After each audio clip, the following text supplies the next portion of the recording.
सो yesterday actually हमने कल जो डिस्कस किया था yesterday whatever we discussed about register, that what is register. Register के कुछ फॉर्मूलेज हमने पढ़े थे, तो आज हम एक्चुअली उसी को आगे कंटिन्यू करना चाहूंगा मैं एक्चुअली पावर और एनर्जी के एस्पेक्ट से कि एक रजिस्टर जो होता है, ये हमने कल डिस्कस किया था कि ये एक रजिस्टर होता है। तो इस रजिस्टर की जो हमने एक्चुअली पावर डिफाइन किया था, हमने कल पावर हमने लिखा था power equal to V voltage multiplied by current. हमने ये डिस्कस किया था कल कि पावर जो होता है power is equal to VI। तो आज एक्चुअली हम यहीं से रजिस्टर के बारे में थोड़ा डिस्कस करेंगे कि रजिस्टर के लिए पावर की क्या क्या फॉर्मूलेज हो सकते हैं। तो ओम्स लॉ कहता है, जो हमने कल डिस्कस किया था कि what actually Ohm's law says V equal to IR. So we can replace it here. V equal to I square R. You can get क्योंकि हम यहाँ से यूज कर सकते हैं, कोई दिक्कत नहीं है यहाँ पे के लिए। आप मैं तभी नहीं लिख रहा। एक फॉर्मूला ये बनता है पावर का, power is equal to I square R, and other formula if we will replace I with V by R, we will get P is equal to V square R. So we are getting here two formulas for power. We are getting two formulas for power. अब दिक्कत यहाँ पे है,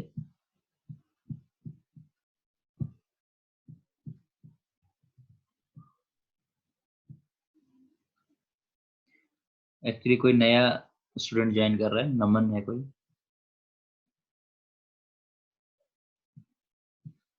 नमन है कोई? Roshni hello hello. Yes sir. Is there any Yes sir. Naman है कोई actually? Is there any Naman in class? Sir, I don't know.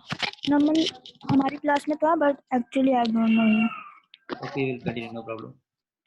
Some students are joining, let them join. Okay. तो हमने एक्चुअली क्या किया था कि we discuss up to here, हमने ये दो एक्चुअली चीजें डिस्कस, ये जो दो एक्चुअली हम पावर के दो फॉर्मूले हमारे पास आए। So one power is I square R and other one is P equal to V square R. So we have two formulas. अब हमें ये पता होना चाहिए कि हम एक्चुअली इन फॉर्मूलाज को यूज कहाँ करेंगे, क्योंकि दो फॉर्मूलाज हैं हमारे पास, तो हम इनको फॉर्मूलाज को यूज कहाँ पे करेंगे। एक P is equal to I square R है, एक P is equal to V square by R है, तो हम इनको यूज कहाँ करेंगे। तो जब कभी भी करंट अगर आती है आपके पास, अगर आपके पास पावर के फॉर्मूले में करंट है, अगर आप करंट यूज कर रहे हो, तो you will use this formula when the circuits are in series, when the resistor are in series. आपको सीरीज पैरेलल कॉम्बिनेशन आगे मैं आपको अच्छे से और बताऊंगा कि आप कैसे डिस्कस करोगे कि कौन सी चीज सीरीज में है और कौन सी चीज पैरेलल में है। तो ये जो है फॉर्मूला, ये पैरेलल में यूज करोगे। क्यों? क्योंकि सीरीज के अंदर जो है, सीरीज के अंदर करंट जो है, जब भी कोई सर्किट सीरीज में होता है तो करंट जो रहती है वो कांस्टेंट रहती है, और इन पैरेलल सर्किट्स वोल्टेज जो है, whenever resistors are in parallel, जो वोल्टेज है वो कांस्टेंट रहती है। तो आपको ये पता होना चाहिए जब भी रेजिस्टर्स पैरेलल में है तो आप उस वक्त ये वाले फॉर्मूला इसको यूज करोगे, और जब सीरीज में है ये वाला फॉर्मूला यूज करोगे। So these are the two formulas which are actually used in the circuits. Naman, can you tell me who are you actually, from where you are?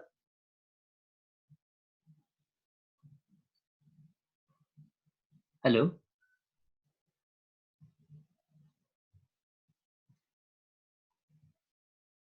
Naman, can you listen me? कोई response नहीं है, हम आगे चलेंगे। तो power जो है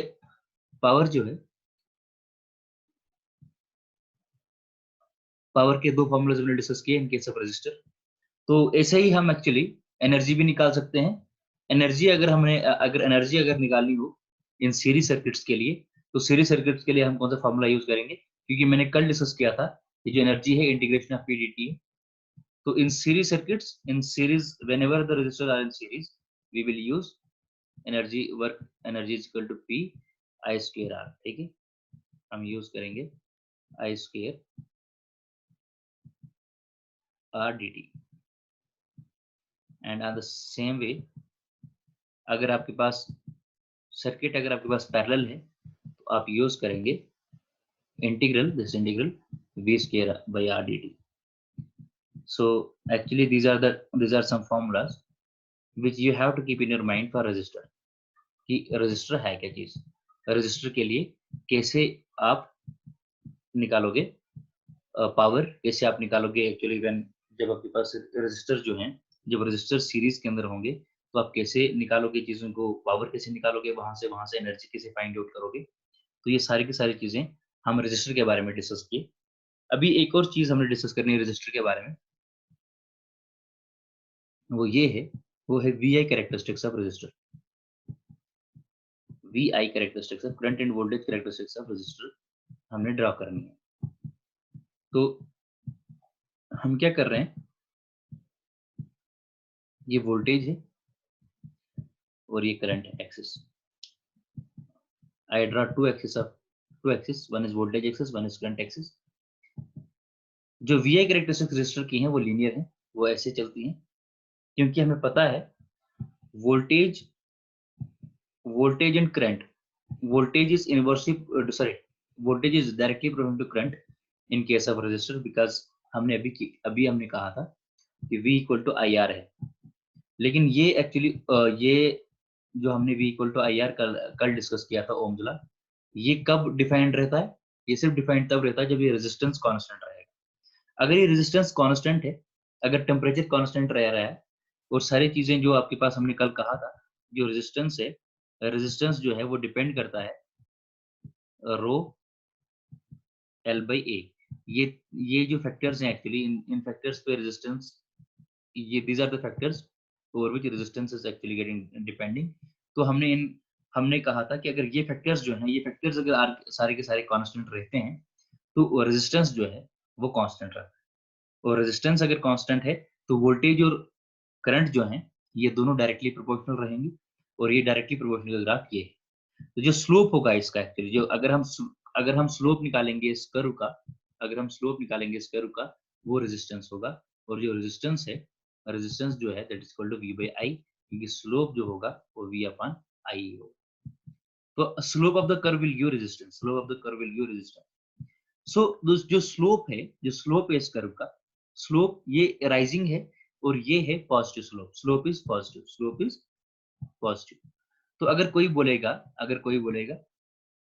question आता है एक बहुत सिंपल सा क्वेश्चन, IAS में पूछा गया है, बहुत सारे क्वेश्चन एक्चुअली IAS गेट, बहुत सारी चीजें एक्चुअली जो हम डिस्कस करते हैं JEE वगैरह के पेपर जो आते हैं, वहां पूछते हैं कि जो VI कैरेक्टरिस्टिक्स रजिस्टर के हैं, वो कौन से क्वाड्रेंट्स में लाई कर रहे हैं. तो VI कैरेक्टरिस्टिक्स ऑफ रजिस्टर जो है वो लाई करते हैं एक तो फर्स्ट क्वाड्रेंट में और एक थर्ड क्वाड्रेंट में. जो VI कैरेक्टरिस्टिक्स हैं रजिस्टर के, वो लाई करते हैं फर्स्ट एंड थर्ड क्वाड्रेंट के अंदर.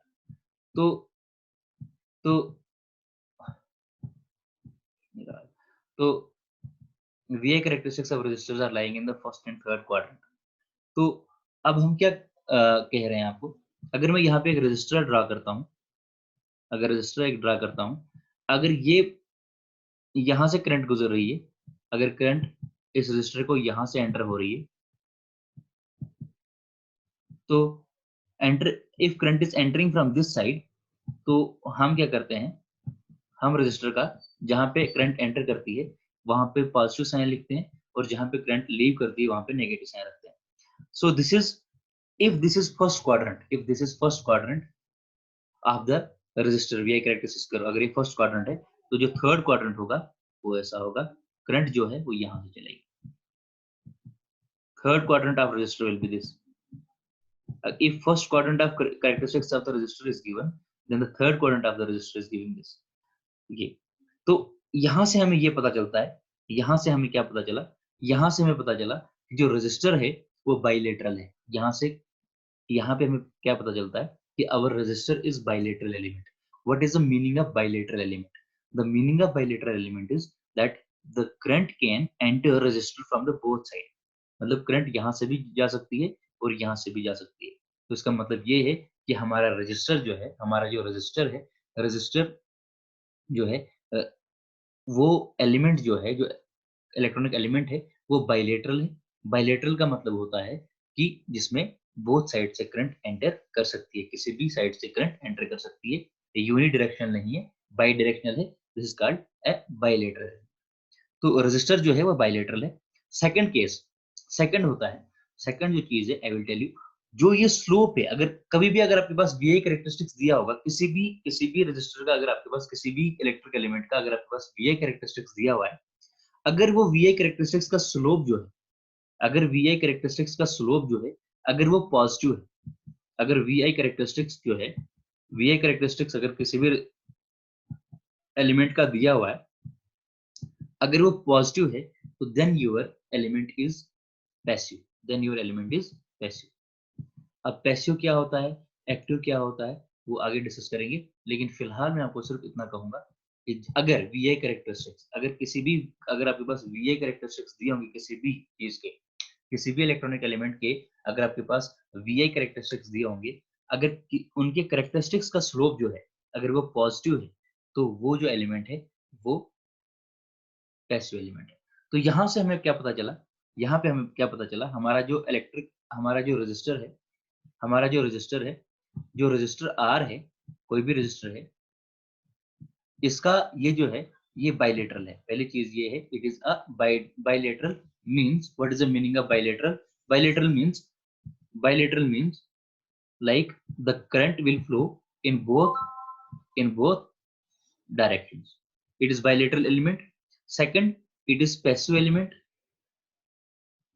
it is passive element.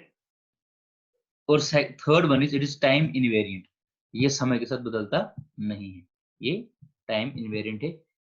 Time invariant है सिर्फ ये है कि अगर ये टाइम इनवेरिएंट है, सिर्फ ये बदलता है अगर आपका टेम्परेचर वगैरह बदला तो समय के साथ नहीं है। तो ये टाइम इनवेरिएंट है, T I, it's not TV, it is T I, time invariant.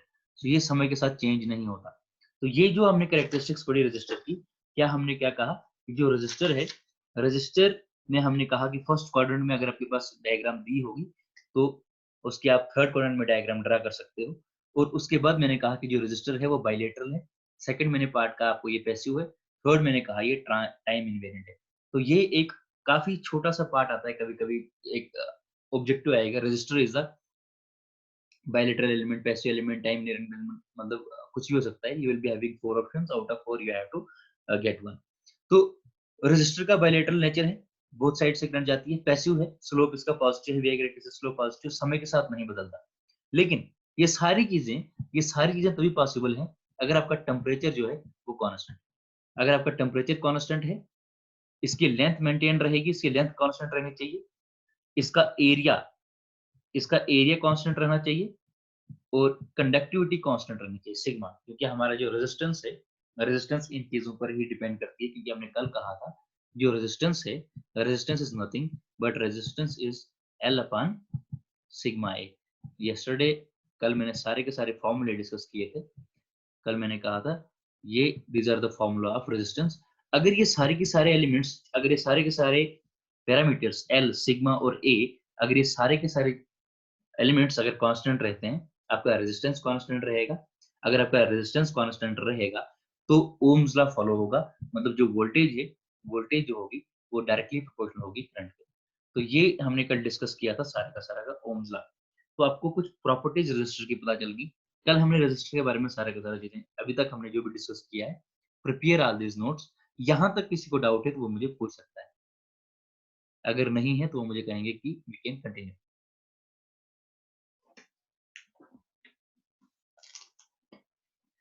हाँ, किसी को कोई डाउट है यहाँ तक? No sir. So we will continue. कुछ बच्चे और ज्वाइन हो रहे हैं, I don't know actually what is happening. So now हम इंडक्टेंस की ओर चलते हैं, क्योंकि हमारे पास, मैंने कहा था कल कि जो हमारे पास 5 बेसिक एलिमेंट्स हैं, एक रेजिस्टर है, एक इंडक्टर है, एक कैपेसिटर है, एक वोल्टेज सोर्स है, एक करंट सोर्स है, हम हर एक एलिमेंट को अच्छे से पढ़ेंगे। पहले हम 3 एलिमेंट्स को अच्छे से पढ़ेंगे, after that I will tell you that where we have to enter, क्योंकि बेसिक्स को क्लियर करना जरूरी है, बेसिक्स का क्लियर होना काफी जरूरी है। तो व्हाट इज रजिस्टर, ऐसे हमने इनको चीज किया। अब आपको पता है कि इंडक्टर जो है, इंडक्टर का बेसिक सिंबल जो है ये। तो पहले मैं बताऊंगा इंडक्टर है क्या। When a conductor is wound like a spring then it is said to be a coil. अगर कोई भी अगर हम कंडक्टर लें जिसके थ्रू करंट पास होती है, अगर मैं उसको वाउंड करूं, उसको अगर रैप करूं किसी के ऊपर, एक उसको राउंड करूं, स्प्रिंग टाइप बनाऊं, तो उसको हम एक सिंपल स्प्रिंग कहते हैं। तो इसमें एक प्रॉपर्टी होती है जिसको हम कहते हैं कि ये एक इंडक्टर बन गया। This is a inductor when we are actually winding a coil, winding a conductor, so it will become like a spring. लेकिन क्या ये इसमें इंडक्टेंस तो होगा, लेकिन हम इसमें एक और चीज रह जाती है, दैट्स कॉल्ड लीकेज रेजिस्टेंस। तो कभी भी अगर हम सिर्फ एक कंडक्टर को वाउंड करें तो उससे हमें इंडक्टर तो बनेगा, लेकिन उसमें एक और ड्रॉबैक रहेगी, that is called the leakage resistance. तो वो हम जब प्रॉब्लम सॉल्व करेंगे, तो हम बताएंगे कि क्या है इंडक्टर। इंडक्टर में इंडक्टेंस भी होता है और लीकेज रेजिस्टेंस भी होता है। इन दोनों को डिस्कस करेंगे आगे हम प्रॉब्लम्स को लेकर। जब हम प्रॉब्लम करेंगे वो आपको काफी हेल्प होने वाली है आगे, क्योंकि आगे इसी बेस पर आपको मशीन्स, आगे एक सब्जेक्ट आने वाला है, मशीन्स में काफी हेल्प होने वाली है अगर आपको बेसिक्स काफी क्लियर है। तो मैं क्या कह रहा हूँ कि आपके पास एक इंडक्टर है, आपने 10+2 में पढ़ा होगा। अगर ये एक इंडक्टर है, इसके टर्न्स हैं, ये जो टर्न्स हैं, तो फेराडे ने कहा था, फेराडे लॉ कहता है कि अगर आपके पास किसी भी इंडक्टर में, किसी भी कॉइल में अगर आप अगर आपके पास करंट जो है वो चेंज हो रही है, अगर करंट इसके अंदर चेंज हो रही है, तो इसके अंदर एक वोल्टेज जनरेट होगी। हमने क्या कहा था कि एक वोल्टेज जनरेट होगी, या उसने ये कहा था कि अगर आप फ्लक्स चेंज करेंगे, अगर आप किसी भी कॉइल के अंदर फ्लक्स चेंज करेंगे, फ्लक्स चेंज होते रहना चाहिए, there should be a changing flux. If there is changing flux linked with the coil, an EMF will get generate into the coil, कहा था फेराडे ने। अगर मैं ये मान के चलूं कि एक मेरे पास इंडक्टर है, इसमें एन टर्न्स हैं, और फाई जो है, फाई फाई एक फाई जो है, it is a flux linked with the single coil, single turn, मतलब एक टर्न के साथ जो फ्लक्स लिंक्ड है, वो ये जो फाई है, phi is flux, linked with phi is flux linked with single turn, एक टर्न के साथ जो फ्लक्स विद वन टर्न। अगर मैं टोटल फ्लक्स निकालूं कि इन एन टर्म्स के साथ टोटल फ्लक्स कितना होगा, अगर मैं उसको साई से डिनोट करूं, तो जो साई होगा, total flux generated with the coil will be equal to n phi. This is the total flux linked with the coil. This is the total flux linked with the coil, और इसको हम कहते हैं, इसका जो unit है flux का वो वेबर है, W। मैं यहां से ऐसे लिखता हूं कि जो फ्लक्स का जो एक्चुअली यूनिट है दैट इज वेबर। तो psi is equal to n phi। लेकिन हमने कहा कि जो ये फ्लक्स लिंक होता है कॉइल के साथ, वो n phi पे डिपेंड करता है। phi is the flux link to the single coil. लेकिन फ्लक्स जो है, ये जो साई है, ये खुद डिपेंड करता है किस पे, जो करंट फ्लो होती है, आपके पास कॉइल के through. phi itself depend upon the psi जो है, psi itself depend upon the current flowing through the inductor. जो फ्लक्स है वो डिपेंड करता है current flowing through the inductor. अगर मैं प्रोपोर्शनलिटी कांस्टेंट हटाऊं, जो साई होगा, psi will be equal to L I. So this L is the inductance of the conductor. ये जो कोई भी आपके पास जो कॉइल है, इस कॉइल का जो इंडक्टेंस होगा, वो एल होगा। तो मैंने क्या कहा पहले कि अगर आपके पास कोई भी एक कॉइल है जिसके एन टर्न्स हैं, और जो फाई है phi is the flux linked with the one turn, then the total flux linked with the coil will be equal to n phi, जबकि इसका यूनिट वेबर है। मैंने कहा कि जो फ्लक्स है वो डिपेंड करता है, वो डायरेक्टली प्रोपोर्शनल होता है करंट पे, जितना ज्यादा फ्लक्स होगा उतनी ज्यादा करंट जनरेट होगी। फ्लक्स और आई का रिलेशन आपस में है। अगर साई अगर जो ये साई है, साई बढ़ता गया तो करंट भी बढ़ती जाएगी, और मैंने कहा Sai is directly into current, और अगर आप प्रोपोर्शनलिटी कांस्टेंट हटाओगे आपके पास जो है इंडक्टेंस पैरामीटर आता है साई के साथ। सर साई क्या? ये वाला जो सिंबल है this is psi. Psi is the total flux linked with the coil, where phi is the flux linked with the single turn, क्योंकि हमारे पास पूरी कॉइल के अंदर n टर्न्स है। एक टर्न के साथ जो फ्लक्स लिंक है वो फाई है, और सारी की सारी n टर्न्स हैं कॉइल के अंदर, तो टोटल का टोटल जो फ्लक्स होगा वो साई होगा। This is total flux, psi is the total flux linked with the whole coil, where phi is the flux linked with the single coil, single turn. समझ आए? ये टोटल फ्लक्स है, TF, this is total flux, psi is total flux. Total flux is equal to flux linked with single turn multiplied by number of turns present in the coil. psi जो है वो total flux है, समझे अभी? Yes sir. तो मैंने कहा कि जो फ्लक्स जितना ज्यादा होगा उतनी ही अच्छी करंट आपके पास कॉइल के थ्रू जनरेट होगी, क्योंकि फ्लक्स और करंट का रिलेशन डायरेक्ट है।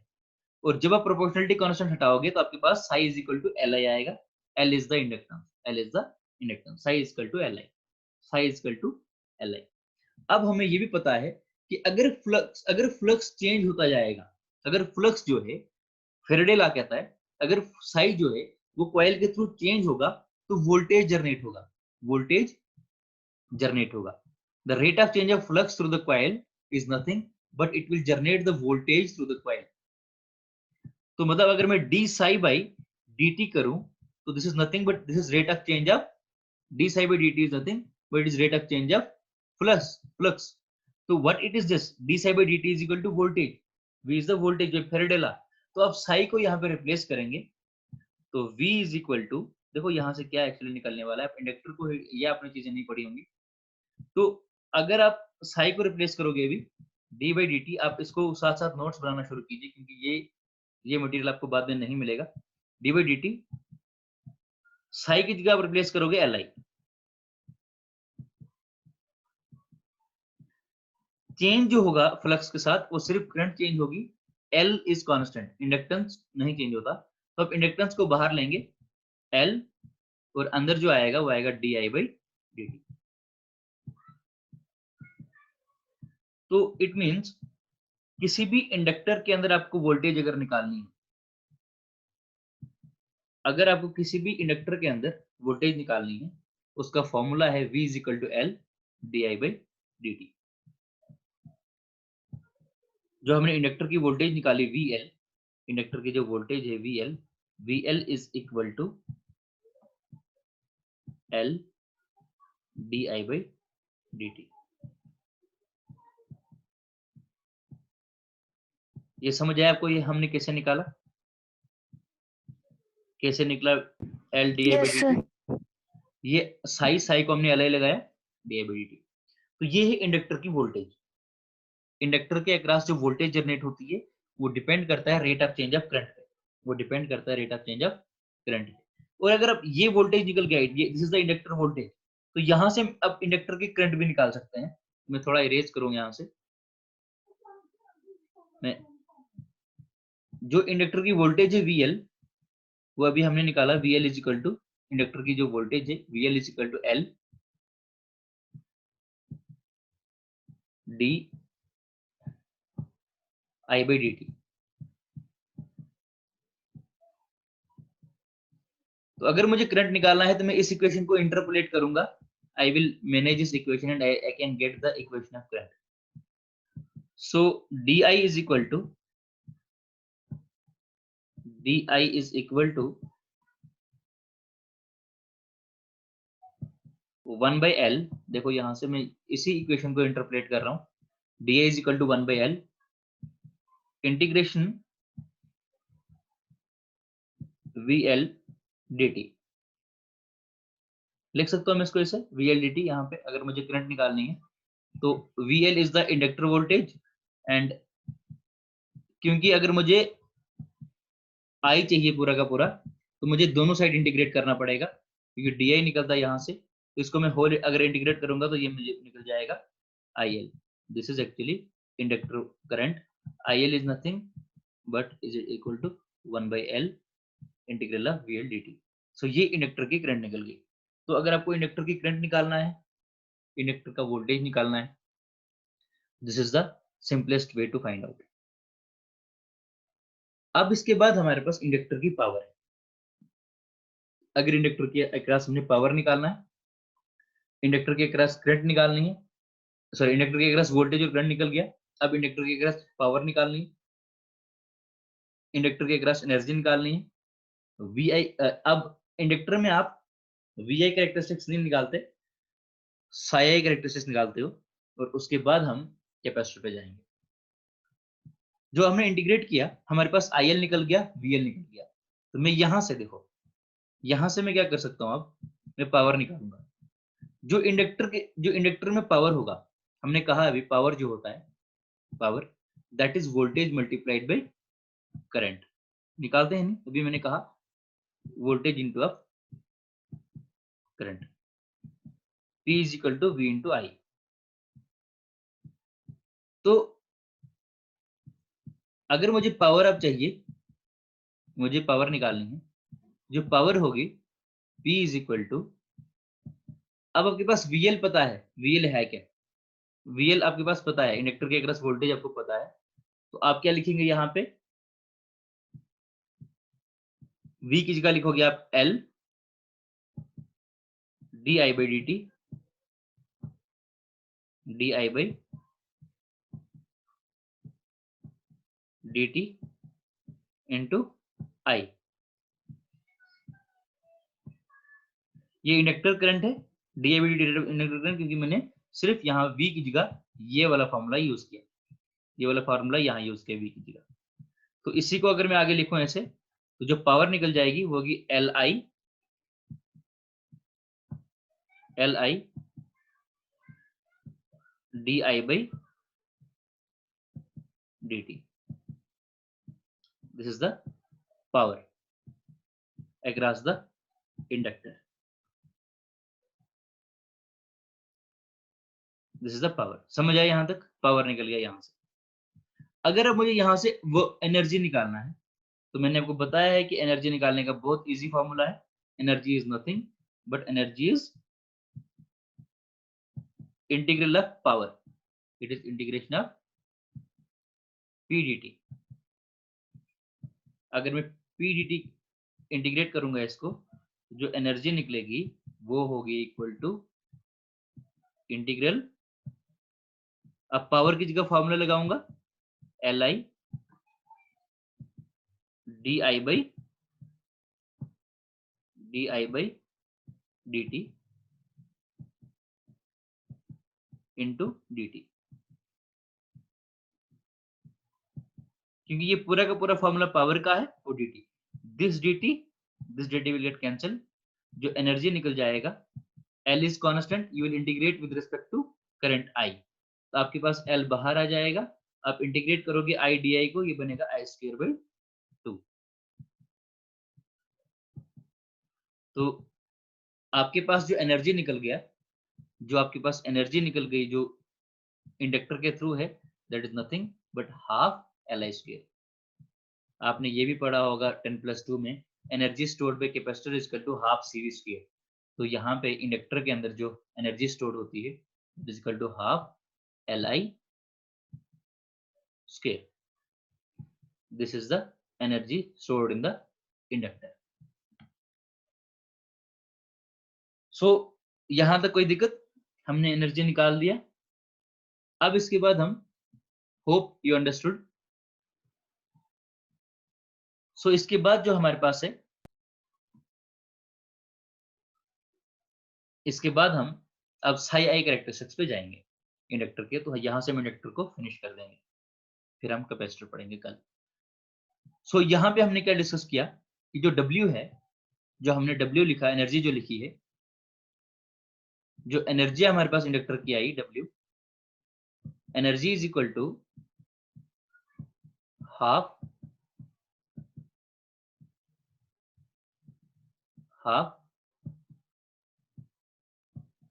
Li²।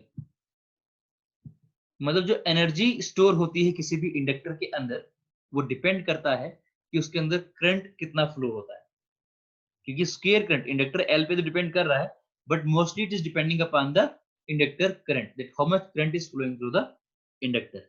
More current will flow, more energy will be stored in the inductor. तो यहां से पता चला कि रेजिस्टर जो है वो कोई एनर्जी स्टोर नहीं करता, लेकिन अगर हम बात यहाँ पे इंडक्टर की करें, इंडक्टर जो है वो एनर्जी स्टोर करता है। Inductor is the energy storing element, energy storing element. अब इसके बाद हम बात करेंगे यहाँ पे, after this will go here. हमने यहाँ भी बताया था कि जो टोटल फ्लक्स जो इंडक्टर के थ्रू, जो टोटल फ्लक्स इंडक्टर में होता है, जो टोटल फ्लक्स लिंक होता है इंडक्टर में, उसका हमने फॉर्मूला लिखा था Li। उसका क्या फॉर्मूला लिखा था हमने? Li, यही लिखा था हमने, पीछे हमने लिखा Li। तो जो रजिस्टर, अगर मैं इसी को कंपेयर करूं रजिस्टर के साथ, तो रजिस्टर में लिखा था मैंने V इक्वल टू IR या RI वटेवर। तो मतलब वहां पे रेजिस्टेंस के अंदर जो कांस्टेंट ऑफ प्रोपोर्शनलिटी है वो रेजिस्टेंस है, इंडक्टर में कांस्टेंट ऑफ प्रोपोर्शनलिटी जो है वो इंडक्टेंस L है। तो यहां से हमें ये पता चलता है कि रेजिस्टर के अंदर VI कैरेक्टरिस्टिक्स होते हैं, इंडक्टर के अंदर VI कैरेक्टरिस्टिक्स नहीं होते, बल्कि psi I कैरेक्टरिस्टिक्स होते हैं। कौन सा होता है? psi I, total flux linked with coil versus current. तो जो इंडक्टर के अंदर जो होंगे कैरेक्टरिस्टिक्स वो ये होंगे psi I कैरेक्टरिस्टिक्स होंगे। तो जो कैरेक्टरिस्टिक्स अगर हम ड्रा करेंगे यहाँ पे, जो हम कैरेक्टरिस्टिक्स ड्रा करेंगे, psi को यहाँ पे प्लॉट करेंगे और करंट को यहाँ पे प्लॉट करेंगे। So this is psi I characteristics. So characteristics will go like this, straight only, like resistor। जो psi I characteristics हैं वो भी सेम है इसी की तरह। तो यहां से हमें क्या पता चला कि ये psi है, ये I है। तो यहां से हमें क्या पता चला कि जो इंडक्टर है, इंडक्टर का जो psi I कैरेक्टरिस्टिक्स है वो भी लीनियर है, वो भी लीनियर है, पॉजिटिव स्लोप है, बाइलेटरल है, पैसिव है, क्योंकि पॉजिटिव स्लोप है। तो यहां से हमें क्या पता चला कि जो इंडक्टर है, इंडक्टर के जो इंडक्टर का जो यूनिट होता है L, इंडक्टर को हम L से लिखते हैं, L equal to psi by I। So this is showing actually slope of this psi characteristics। तो हम क्या कहते हैं कि जो psi है, total flux by current is the inductance L, और इसका यूनिट जो होता है दैट इज हेनरी। तो हमने क्या कहा कि जो इंडक्टर है, इंडक्टर का भी जो कैरेक्टरिस्टिक्स हैं psi कैरेक्टरिस्टिक्स, वो फर्स्ट और थर्ड क्वाड्रेंट में ही लाई करते हैं। ये भी बाइलेटरल है, inductor is also a bilateral element, inductor is passive element, inductor is time invariant element. तो जो भी कैरेक्टरिस्टिक्स रेजिस्टर की थी वही कैरेक्टरिस्टिक्स यहाँ पर भी हैं, लेकिन सिर्फ इंडक्टर के अंदर एनर्जी जो है that is equal to 1/2 Li²। तो एनर्जी जो है वो एक न्यू एलिमेंट है इंडक्टर के अंदर, और सेकंड न्यू एलिमेंट है कि जो इंडक्टर में कैरेक्टरिस्टिक्स होती हैं वो वोल्टेज करंट कैरेक्टरिस्टिक्स नहीं होती, वो फ्लक्स वर्सेस करंट कैरेक्टरिस्टिक्स होती हैं। On the same basis we will discuss tomorrow capacitor. Capacitor को कल डिस्कस करेंगे हम, और कल हम कैपेसिटर को खत्म करने के बाद उसके बाद कुछ प्रॉब्लम सॉल्व करेंगे एक दो, and after that we will, I will tell you कि हम कैसे रेजिस्टर्स को पैरेलल सीरीज वगैरह में डिस्कस करेंगे। ये पहले बेसिक था, ये बेसिक आप नोट कीजिए and it will help you in future. तो आज हम यहीं पे इसको